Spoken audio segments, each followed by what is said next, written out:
અમારું આખું ટ્રસ્ટ બાપા સીતારામ સેવા ટ્રસ્ટ અમદાવાદ છેલ્લા 21 વર્ષથી સ્વચ્છતા અભિયાન ચલાવીએ છીએ. એમાં છેલ્લા 14 વર્ષથી સોમનાથ મંદિરની શ્રાવણ મહિનો બેસે એ પહેલાં આગળના રવિ સોમ અમે 360 જણા દર વર્ષે સોમનાથ મંદિરની સફાઈ માટે આવીએ છીએ.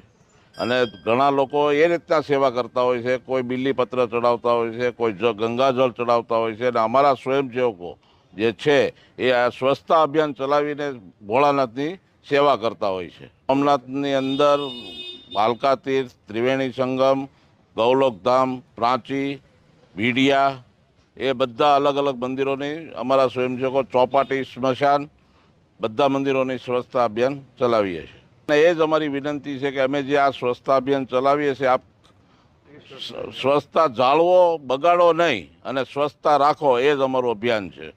14 વર્ષથી સોમનાથ ટ્રસ્ટ અમને બાકીની ઘણી સેવાઓ પૂરી પાડે છે, જેવી કે અમને વેરાવળથી સોમનાથ લાવવાની અને અમને ઉતારા વ્યવસ્થા કરી દેવાની અને છેલ્લે દાદાને ધજા સોમવારને દાદાને ધજા અને થાળ અર્પણ કરીને પછી અમે અહીંથી વિદાય લઈએ છીએ.